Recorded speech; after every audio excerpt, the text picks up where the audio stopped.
it comes down to like default versus design, because the way our world is set up around us, the default would easily be the recipe for pre-diabetes and diabetes. That's why we're here. That's why everyone is pre-diabetic unless, right? Unless you do this now, unless you start to take the steps, unless you stop waiting for your doctor to tell you you're pre-diabetic or diabetic. Sticking your head in the sand until the doctor tells you you're pre-diabetic is truly not doing you or your loved ones any favors. Right, prevention. Welcome to Salad with a Side of Fries. I'm your host, Jenn Trepeck, talking wellness and weight loss for real life. We're here to clear up the myths, misinformation, bad science, and marketing to teach you how to eat and how to cheat. Are you ready? I'm having salad with a side of fries. Hey friend, welcome back to Salad with a Side of Fries. I'm Jenn Trepeck, your health coach and host, here with you every week for Wellness Without the Weirdness. Back again with us is Keith, my bi-coastal friend. Keith, welcome back. Jenn, thanks for having me. Yeah, it's been a minute. I feel like last time you were here, it was Movember for our men's health episode. But was that 2024 or 2023? Geez, I don't recall, but November is my favorite month. Well, there you go, right? And now you are back again, very generously giving me and our listeners your time. So thank you. I appreciate you. My pleasure. Now, Keith, I don't know if you heard this episode a few weeks ago. We did an episode called Real People, Real Results with Shannon. And Shannon shared a story that at a doctor's appointment with her parents, the blood work indicated pre-diabetic. And the doctor said, you're either diabetic or you're not. Like, you can't be a little bit pregnant, right? And so that comment stuck with me because almost all of my clients these days are showing up because their blood work shows they're pre-diabetic. And they don't want to spend the rest of their life on meds, which I totally understand. Right. So today, we're going to focus on what we can do to improve our blood sugar balance, because essentially everyone eating the standard American diet is pre-diabetic. Right. What do you think? Definitely. And I actually am getting ready to do my blood test, and I'm worried about the same issue. All right. Well, you're going to get the cheat sheet, if you will, before you even go for the blood work. Amazing. All right. So before we get too far into it, we got to tell our members what they're getting this week. So members, your recipe this week is for salmon with spinach and white beans. This is a blood sugar friendly recipe that's start to finish 15 minutes. Amazing. I don't think it gets any better than that. Definitely not.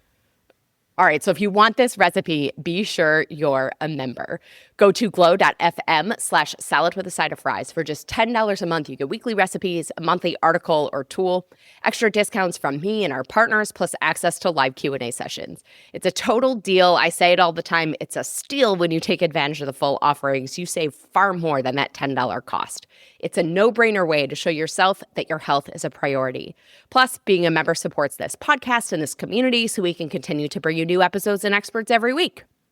So remember, all you have to do is head over to glow.fm/salad with a side of fries, or forget remembering all that. Just click the link in the episode notes because that's easier.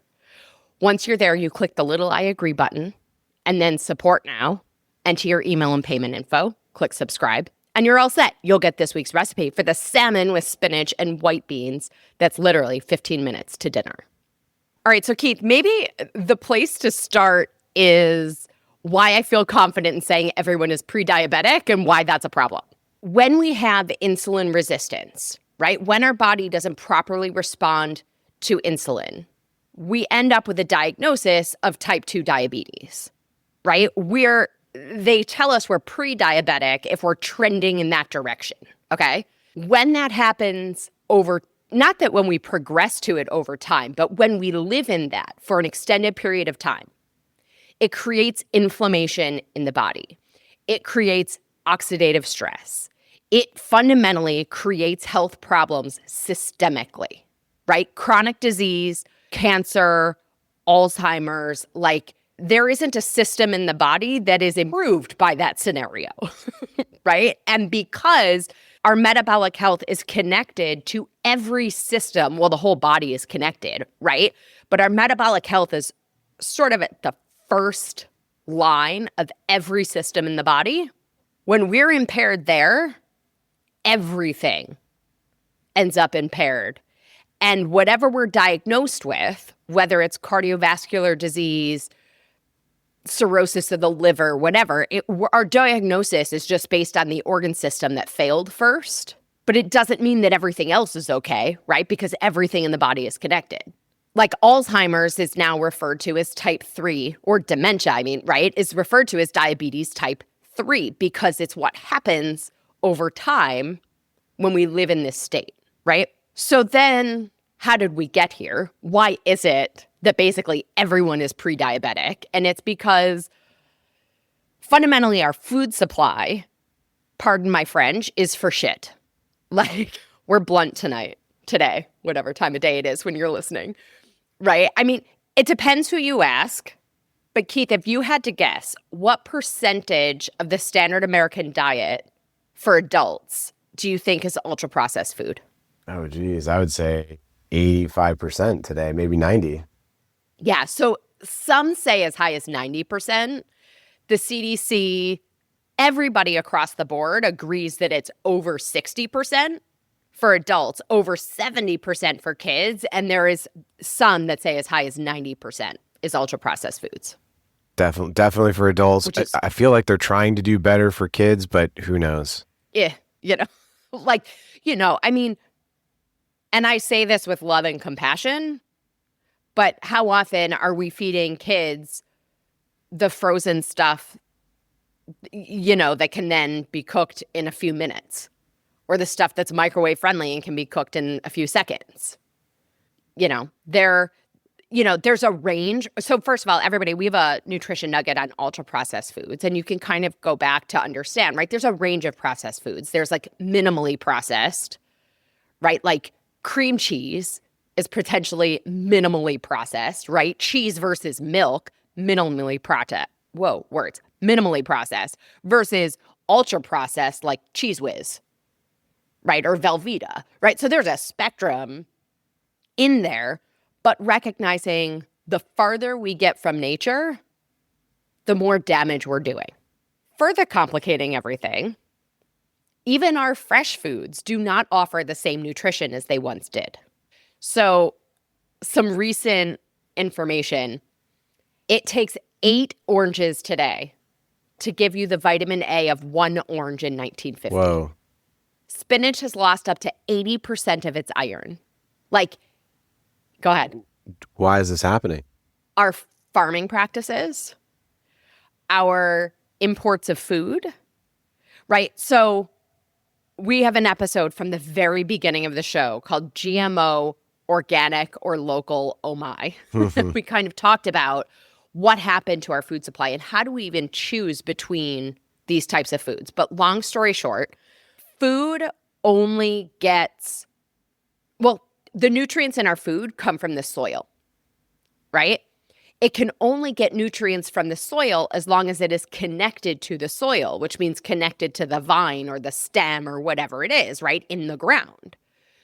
Well, given that so much of our food supply is imported, in order for it to be ripe and beautiful, when it ends up on your grocery store shelf, it has to be pulled from the soil long before it's actually ripe. So our food supply is ripening while in transit, not while connected to the vine where nutrients come from.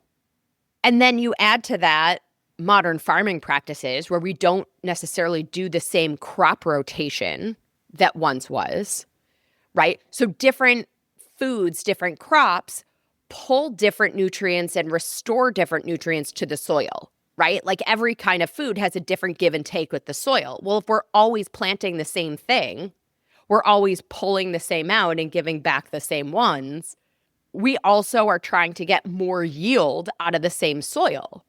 Well, now there's essentially, it doesn't inherently multiply the nutrients that are in the soil. We just get less. Right. So does that mean we have to eat more, find better sources? Both. And we probably want to supplement. right? It's part of why I'm such a big fan of supplementation and why I do so much in my practice with supplementation, because our food supply just isn't what it was. And that doesn't mean don't eat the fruits and vegetables. It just means we have to have a greater commitment to the quality of those things or to filling in the gaps where that stuff falls short. Great point. Do what you can. And by the same token, the quality of our meat is important, right? This is also a can of worms, but like at the risk of opening a can of worms that we really don't want to get into, I do think, it's a conversation for another day. But did you watch any of the documentaries on like Netflix and any of those that made everybody want to be vegan? No, I thought you were going to say the ones about steaks. And I said I definitely watched that one. Well, that too. But, all the things that are telling everybody to be vegan, like there aren't studies looking at the difference in the quality of meat. Like if you're eating organic grass-fed beef versus the fake meat because you're quote unquote trying to be vegan, frankly, health-wise, you are better off eating the organic grass-fed meat. So the quality of our protein choices matters, So then contributing to our everyone is pre-diabetic status, it's not just the food. I think many of us have heard sitting is the new smoking, right? We do not lead, even though, like I say this all the time, you guys have probably heard me say this before, they say sitting is the new smoking because it's not human to sit all day, right? I also believe it's not human to sit all day and then go berserk for an hour. So it's also, right, our movement patterns are not necessarily helping our pre-diabetic status. Right. Well, especially working at home, you're not walking across the room to the printer anymore. So, and then to your point, if you do one workout a day, it's not balanced. Right. I think the level of stress that we accept is also a major factor in our pre-diabetic status. Our lack of sleep, right? Like we are the only species that deprive ourselves of sleep for no good reason. And then the loneliness epidemic. I mean, all of these things contribute to our pre-diabetic status. What are you going to say? Oh, I was just connecting it to like pre-diabetic to insulin to all these factors that impact the body to your point. Exactly. And it sounds dramatic, but like I think I'm going to say this anyway. I'm second guessing myself as it's in my head, but I'm going to say it. Our population has a ticking time bomb of health. Totally agree. And then I think you add that to our medical system, right? We're all waiting till the doctor tells us we're pre-diabetic. Like, excuse me, sir, no, let's do something now. Right. Right? Because prevention, by the way, is not once a year going for your blood work and waiting for the doctor to tell you you're pre-diabetic. Right. Right? Going to the doctor once a year is early detection, not prevention. Right. So prevention is the stuff that we do all the time. What we're doing every single day, the small things that we think seem meaningless that are really the big factors. Well, this is the stuff that you're doing where the doctors are not, unfortunately. Right. And I mean, listen, it's also part of why I work with health professionals, right? I'm helping them help their patients. And by the way, this is not, yes, they can refer patients, but really more impact happens when we're working with health professionals and helping them with the tools in their practice so that they're helping their patients. It's really about having a proactive, not reactive approach to health in your doctor's office. And by the way, if you have a doctor that you would like to do this, connect us. Like, I'll throw it out there, right? I'll be willing to say, hey, one of your patients reached out to us. We'd love to have this conversation. How can we help you help more people? Get back to practicing medicine for the reasons that you probably wanted to in the start. Anyway, enough of my soapbox, right? Let's talk about the unless part. Now, we are pre-diabetic unless we do what? And I will say, if you're a frequent listener of Salad with a Side of Fries and you implement things that you learn and you are consistent, then you're already on your way. right? Every recipe I send our members is a blood sugar friendly recipe, right? Every time we're talking about nutrition or lifestyle, it is coming back to these factors that will improve this pre-diabetic status. For today, let's start with the big rocks, and then we'll get into some smaller ones, all right? Big rock, nutrition, protein, fiber, quality fat. I say it all the time. Protein and fiber at every meal makes you're moving fat, no big deal, right? Protein and fiber at every meal makes balancing blood sugar, no big deal. Protein is clean, lean protein. Eat what you like, don't eat what you don't like. Fiber is vegetables and sometimes fruit. Again, eat what you like, don't eat what you don't like. Quality fat is half an avocado, a tablespoon of olive oil, right? Eating sardines, anchovies, salmon, right? Like getting those omega-3s. It is not no carb or low carb. It is quality carb. Your vegetables and fruit are carbs. So when someone tells you to completely eliminate carbs, like red flag, like the sirens going off, not only does our body need carbohydrates, but fruits and vegetables are carbohydrates. Fiber is the big factor in the quality of the carbohydrate. Focusing on mostly, like we started to talk about before, eliminating those ultra-processed foods, minimizing the somewhat processed foods, right? Focusing on actual whole, real food, the non-starchy vegetables. So I'm sorry for all the corn and pea people, but like the non-starchy vegetables, right? Interesting, leafy greens are potentially the least likely to spike blood sugar.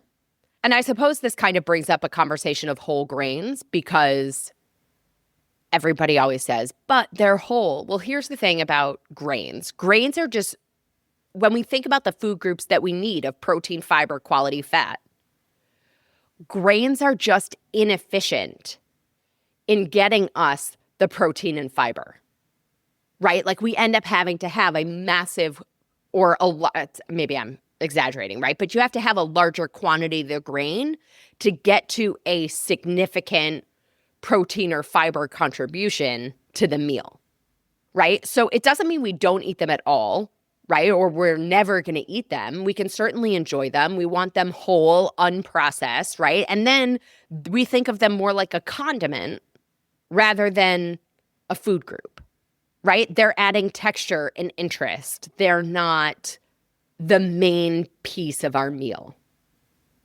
An interesting piece in this too is that there is variation person to person, right? Your genes make a difference. Your microbiome makes a difference. So when we start to look at these food choices, there are some things that are going to vary person to person, but fundamentally, if you start here, right, then you'll see, what do you respond to? How can we tweak? Where do you maybe need to focus on your gut health, right? Those kinds of pieces. So trial and error is what you're looking for. Well, you got to get the foundation in place first, and then these other things will reveal themselves or remedy, right? Like, so I'm just looking at my notes. So quality fat we talked about. Micronutrients are important also. So not just protein, fiber, quality fat, but those are our macronutrients, right? Protein, carbs, and fat. The micronutrients are the vitamins and minerals. We also need those. So variety is your friend. Eat the rainbow, right? Magnesium in particular may affect glucose metabolism and insulin sensitivity. So making sure that we are choosing magnesium-rich foods, that we are potentially supplementing with magnesium. And there are different types of magnesium depending on, what your goals are. So working with somebody who can help you choose a quality magnesium. B vitamins are also really important. And frankly, all of your micronutrients are important, but B6 is involved in a lot of cellular reactions that are connected to glucose metabolism. So there's a lot of pieces in this where, like, if any of these pieces are off, it's creating this snowball effect. Right? So a high quality multivitamin, multi-mineral eating a range of foods. Recognize also, by the way, all those ultra-processed foods deplete our minerals. Oh, interesting. So it's like adding insult to injury a little. Does that include junk food like candy if you sneak that in that's depleting? Yeah, it can be. I'm not even a fan of calling it like sneaking it in or whatever. Like, we can enjoy those things. It's about when and how much. Okay. Right? It doesn't, like, I'm not even a fan of the cheat day or the cheat meal, right? Go back to our episode, How to Cheat. Step 1 was remove the word from your vocabulary, right? Like, all of the things have their place. It's about how they balance in. Okay. And just recognizing that if we're making those choices, we might also want to make some other choices. Right. You know?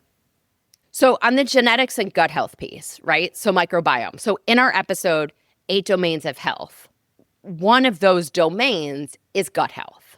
Another way to sort of think about this, and another way that micronutrients impact glucose, is how there's an impact on the microbiome from the foods that we're eating or not eating, right? And we have tons of episodes about how the microbiome might be creating your sugar cravings, right? So there's this very intricate interplay here. So I would say that the microbiome piece is maybe like one of the small rocks versus the big rock of the nutrition. Like, I think the microbiome is a small rock in there that's worth considering and thinking about how we're supporting all of these pieces, right? In our episode, America's Fiber Problem, we talked about prebiotics, probiotics, and postbiotics. So prebiotic is fiber. We ultimately want to work our way up over time to getting a minimum of like 25 grams of fiber per day. If you're eating 8 to 12 servings of vegetables, maybe 1 or 2 fruits, you'll get there in your fiber, not a problem, right? You don't have to go wild kind of counting all of that. But it gives us a benchmark to try to get there. Probiotic are kind of those gut bugs, but the prebiotic, that fiber, is the food that the gut bugs eat, okay? Postbiotics are like short-chain fatty acids. They are produced from some of that fiber. It happens kind of lower bowel, and they have tremendous health benefits. Does the pre, pro, and post matter in terms of structure, like liquid versus solid? You see a lot of these drinks that say like prebiotic drinks, and you're going, great, get all my vegetables in one drink. Great question. It kind of depends. We want a variety of sources, right? Inulin in particular is a source of fiber that does incredible things, not just for GLP-1 sensitivity, but also creating short-chain fatty acids. So not all fibers are created equal. It kind of depends on the type. Better than a lot of those drinks is to eat our fruits and vegetables, right? And so butyrate, by the way, is also a postbiotic. So we just want to make sure that we're sort of balancing all the pieces rather than sort of going hog wild on one side of the equation. Okay. And, I say this all the time. We even said before, like, I'm a big fan of supplements, but you cannot supplement your way out of poor nutrition, right? Like, part of the gut's job, part of the stomach's job is to break down all these foods and find the nutrients and help your body get them. So if all we're ever doing is drinking smoothies where the fiber's already broken down, it doesn't necessarily help our system as much as eating the spinach. When you're eating the foods and you're supplementing and you take some, I guess it depends on you taking the right supplements, but what happens if you have synthetics? How does your body know what's the real food, what's the supplements, what to discard for synthetics? It's a great question. It depends on the quality of the supplement, the quality of the ingredients. You don't necessarily, it may not break down the synthetics. Depending on the supplement you're taking, it might be coated in something that your body's not actually getting anything that's inside it. Like it might, like there's a doctor I work with who has an x-ray that shows a vitamin somebody took 3 days ago, the vitamin they took 2 days ago, and the vitamin they took a day ago, entirely whole in their GI tract. Wow. Because they just don't break down. Right. So the quality of your supplementation in the formulation and the ingredients in the delivery system matter. Right. And that's a conversation, On, that's a on whole the next can of worms. episode. Yeah. Right, exactly. And like we have an episode that was Q&A on supplements. So we can go back to that too. Right. All right, we have a couple more big rocks and a couple small rocks. Let's pause here to highlight our partner for this episode.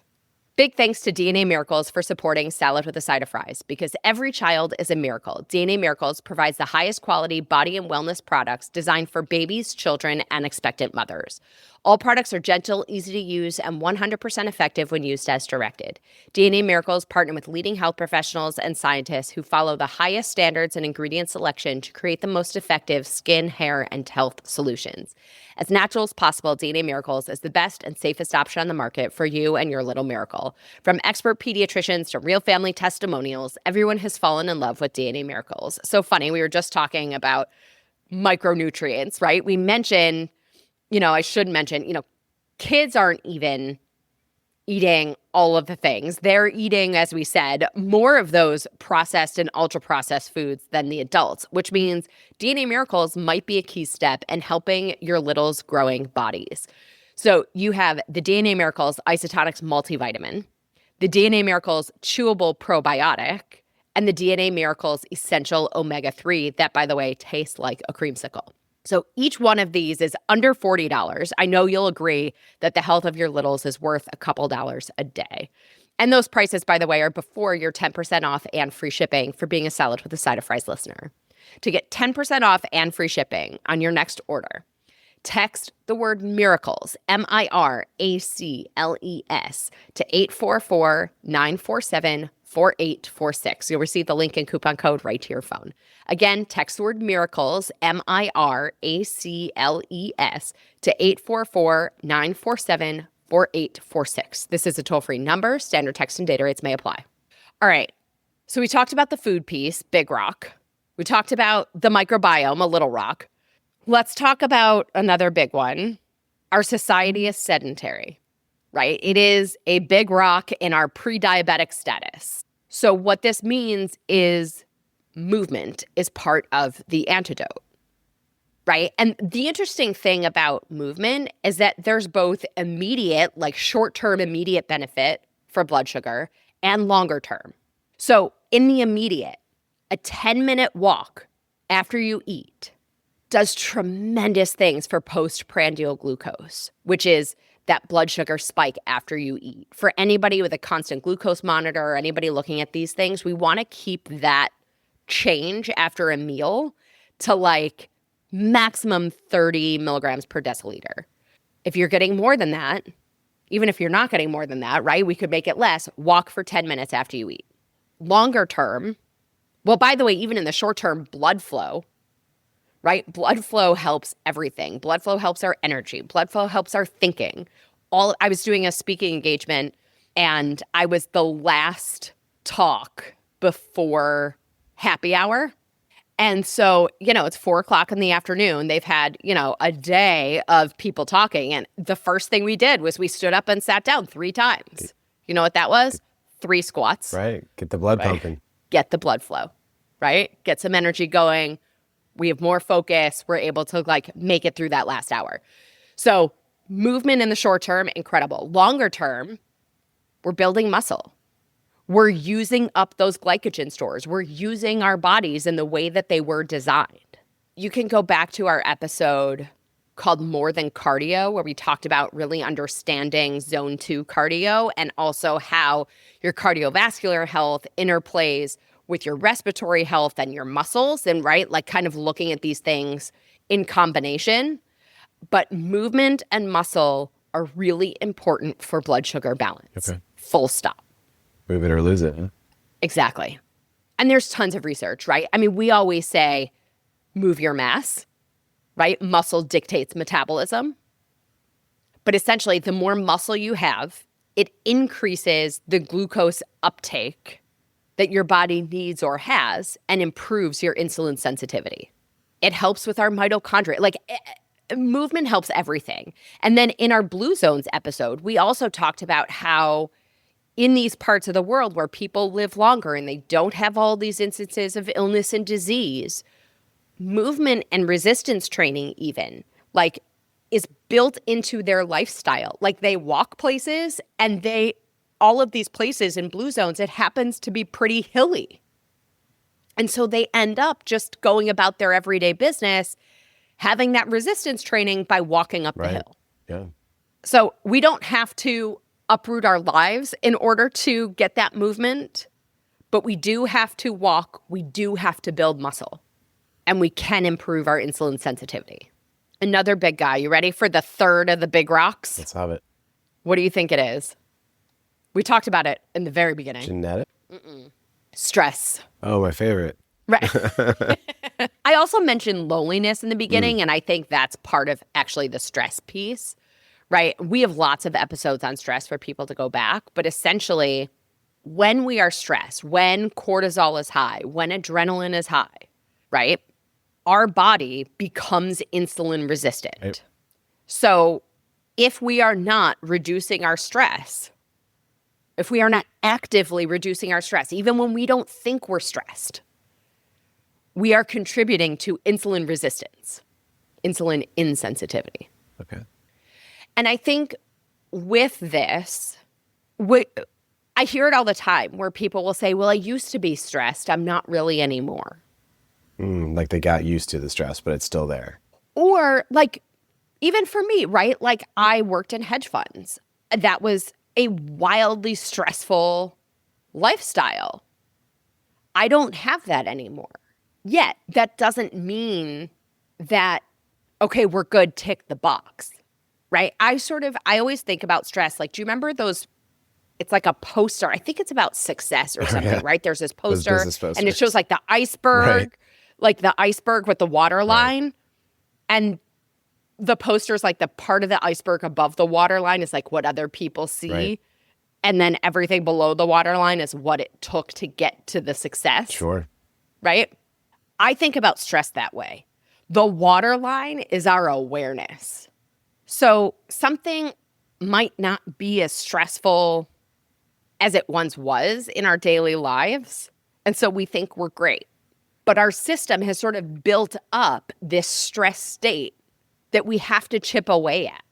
You know, like the stress response, I'm trying to think, I talked about this maybe in our triggers episode called Tick, Tick, Boom, where like you have to work through the entire stress response, right? It's supposed to be like 20 minutes.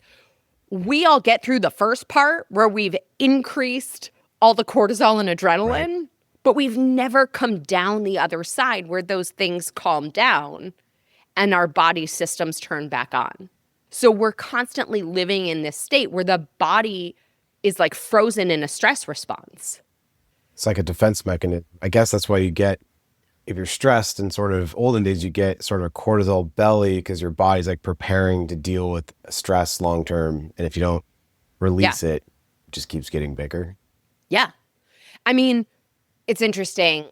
When we're stressed, any bodily function that is not critical to survival of the next 20 minutes turns off, right?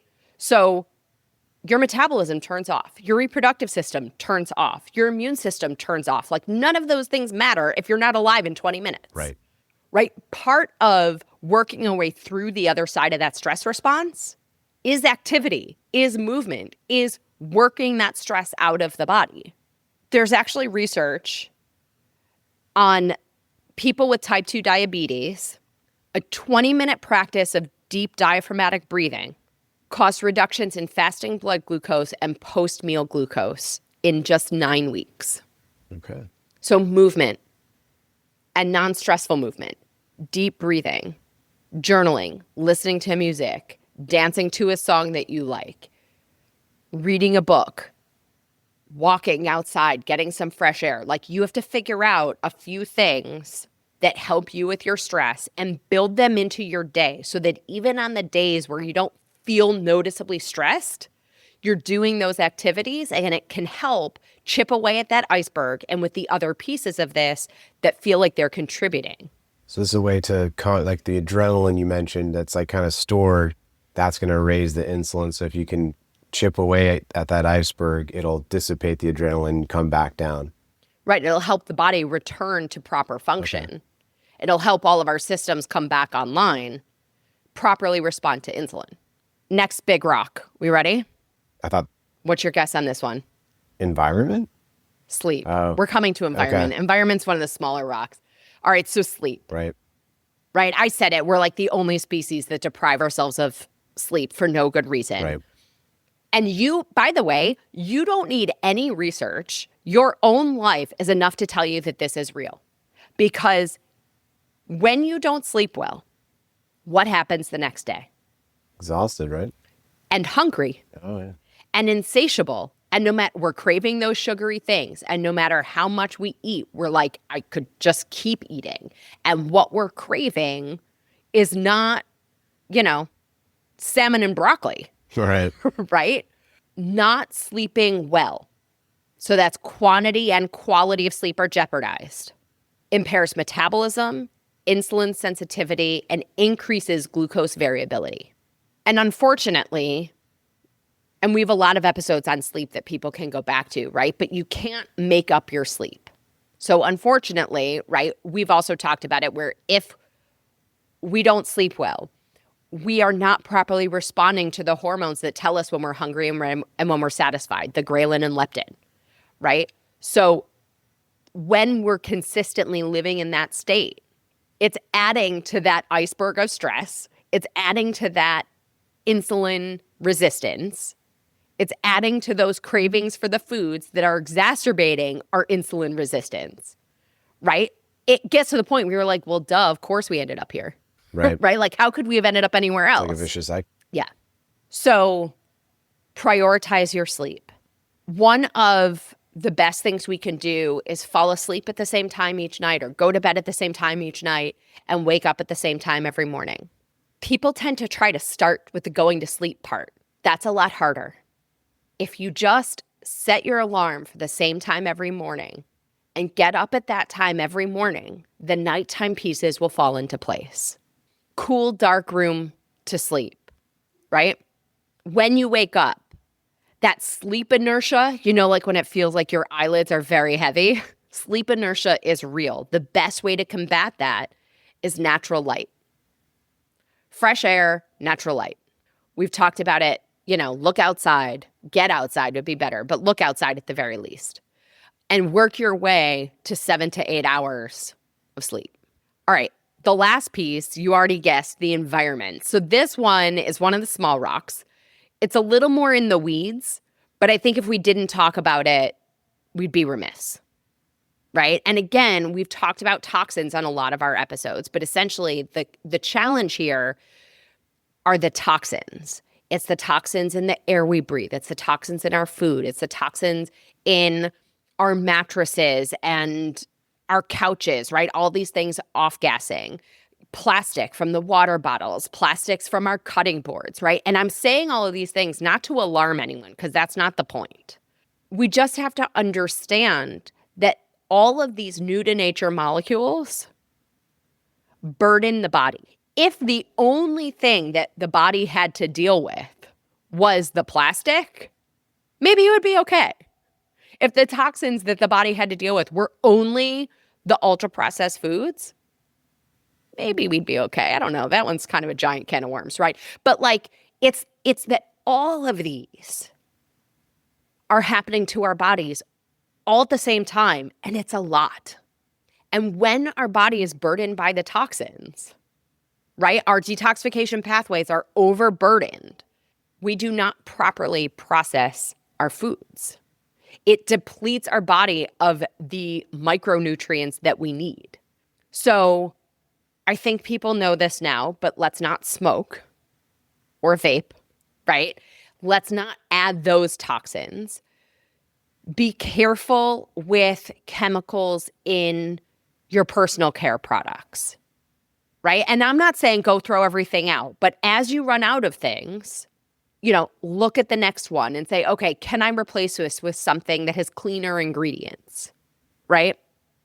Avoiding the ultra-processed food, avoiding the packaged foods that have all these ingredients that really harm our metabolic health, right? Next time you need to replace a mattress or a pillow, let's make sure it's a material that isn't going to off-gas toxins, right? Think about how much time we spend on our couches and our beds and those kinds of things.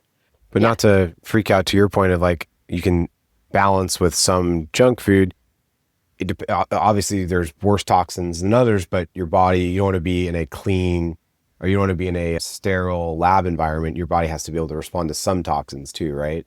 Yeah, well, your body naturally has detoxification pathways to deal with these things, and your body has an immune system. Right. Right? The balance of all of these is quality of life, which goes back to the stress and the loneliness, right? Like going all in on any one of these categories at the expense of another isn't really helping us. You know, so like to your point of living in a bubble, like that then has a whole host of other considerations. Right. You know, so it's about finding our own way in this and our own path to what works for us, what battles we're willing to pick. Right. All right, this was a lot. I think we wrap this up. Keith, a final thought? Yeah. I mean, something you brought up, which is probably very common.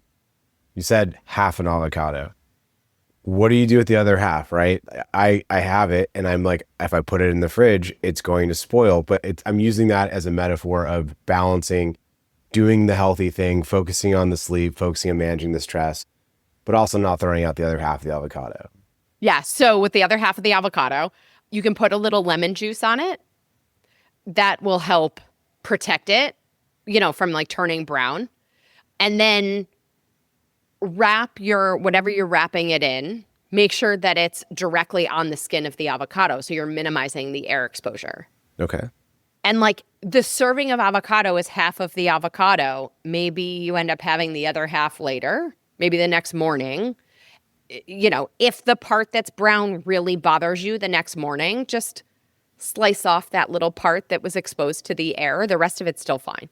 But just also, I guess you're saying you don't have to overdo it, right? Eating 10 avocados would clearly not be good for you. Correct. Variety. Right? Yeah. And one more, the trial and error part I said, you said like everyone's uniquely different.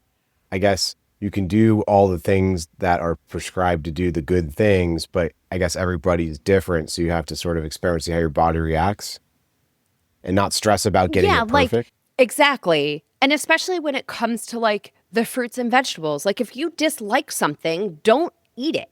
There's probably a reason you vehemently dislike it, right? You're probably not going to respond well eating something that you really dislike. Right. That's a good point. You know, if something upsets your stomach, don't eat it. But what upsets your stomach is probably different than what upsets mine. Right. Right? Like, for example, beans tend to be something that people love for, especially if they're focusing on more plants, especially to get protein and fiber. Beans don't love me. Beans will spike my blood sugar. Right. Right? Like I will end up really tired after eating beans. So if I have them, it's only a little bit, but they're not something I really keep around. I don't eat them all that often. Right. For me, that doesn't work as well as chicken, turkey, shrimp, salmon, cod, whatever. Right. Right? Like for me. But those are the things that you figure out over time that don't need to be prescribed or hyper-focused on in the beginning. Mm-hmm. Make sense? Definitely. All right. I think as a final thought from me, I would say you're not doomed. Right? I know I was dramatic in this. Everyone's pre-diabetic unless. And, you know, what was the other thing I said? Our healthcare system is a ticking time bomb. It's not untrue. Right. You're not doomed, though.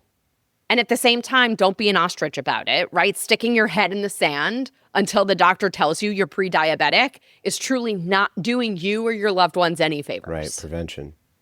Right? It comes down to like default versus design. Because the way our world is set up around us, the default would easily be the recipe for pre-diabetes and diabetes. That's why we're here. That's why everyone is pre-diabetic unless, right? Unless you do this now, unless you start to take the steps, unless you stop waiting for your doctor to tell you you're pre-diabetic or diabetic, right? And you don't have to completely overhaul everything in your life. Just start somewhere, do something, start moving, eating more vegetables, walking after you eat, right? Get on the road of great things to happen, and it will all fall into place. Definitely. All right, let's preview our nutrition nugget. So this week's bonus episode nutrition nugget is all about the easy way out. I'm sure you have a lot of ideas about what I mean by this, and it's probably not what you think. So I'm actually going to say and disclose to you that I encourage my clients to take the easy way out. So what does that mean? What does it look like? Tune in on Friday for this week's bite-sized bonus episode. Be sure wherever you're listening, click the plus sign or the follow button so that your app will alert you when it goes live on Friday morning. Well, as always, everybody, I'm your host, Jenn Trepeck. Connect with me on Instagram or all social media. I am at Jenn Trepeck, JennTrepeck. Website is asaladwithasideofries.com. Pick your platform, send a message. I really love hearing from you every time. So please reach out. Keith, thank you again for being Jen, here. Thank you. Looking forward to kicking out those lima beans. Awesome. So until next week, remember, living in our modern world, everything around us can push us in the direction of disease. Or we could take a proactive approach, be intentional about our nutrition, our movement, our sleep, our stress, and our supplementation so that you won't be pre-diabetic. Well, friends, that's it for today's episode of Salad with a Side of Fries. Congratulations for making yourself and your health a priority.